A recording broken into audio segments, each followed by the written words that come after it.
America at a crossroads. Competing moral visions for the future. What happens when a nation's founding principles collide with a radically different vision of governance?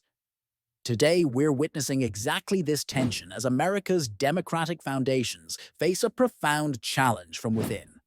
In February 2005, as the Department of Government Efficiency, known as DOGE, reshapes federal agencies under Elon Musk's leadership, we're not just seeing budget cuts and technological upgrades.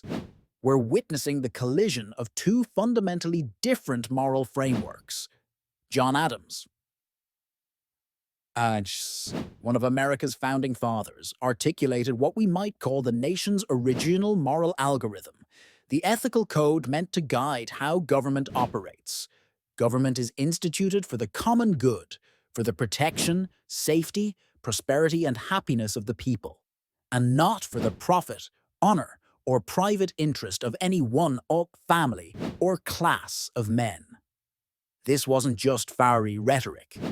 It was a binding social contract establishing that legitimate governance serves everyone, not just the privileged few.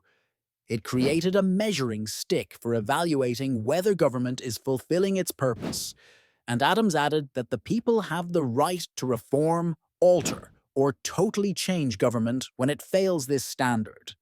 Now contrast this with a fundamentally different worldview shaped by South Africa's apartheid system, a governance model built on racial superiority and exclusion.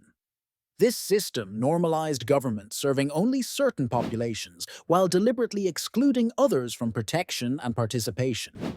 Elon Musk, born in Pretoria in 1971, spent his formative years in this society.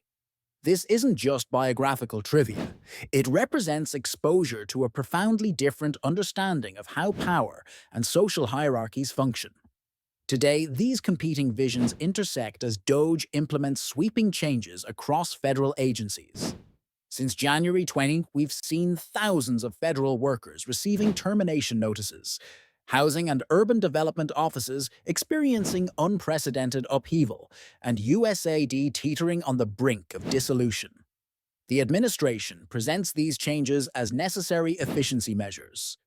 But when examined through Adams' algorithm, a different picture emerges.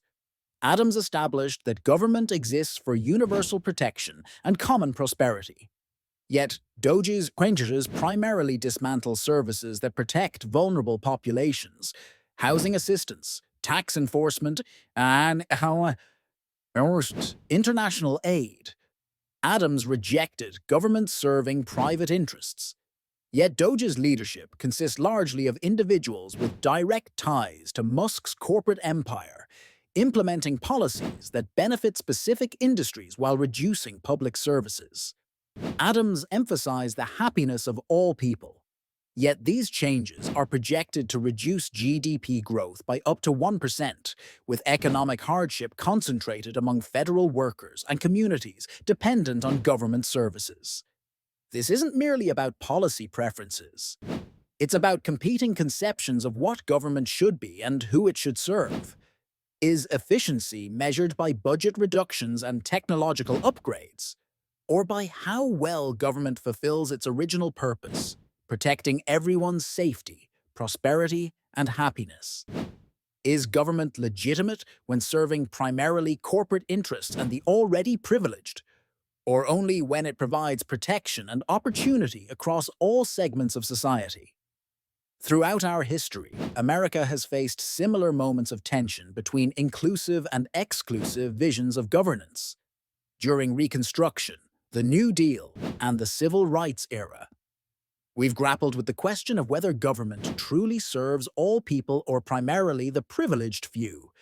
The current transformation represents another such inflection point. As DOGE continues its work through July 2026, federal workers protest what they call a corporate coup, while agencies crucial to many Americans' well-being face dramatic reductions. America stands at a crossroads between competing moral frameworks with profoundly different implications for its future. Will we recommit to government measured by how well it serves everyone's protection, safety, prosperity, and happiness? Or will we embrace a model that accepts even normalizes prosperity for some amid hardship for many. This isn't just a political question. It's about the fundamental character of American democracy and whether we still believe, as Adams did, that government exists for the common good, not for the profit or private interest of any one person, family, or class. The choice we make will shape not just our present moment, but the nation our children inherit.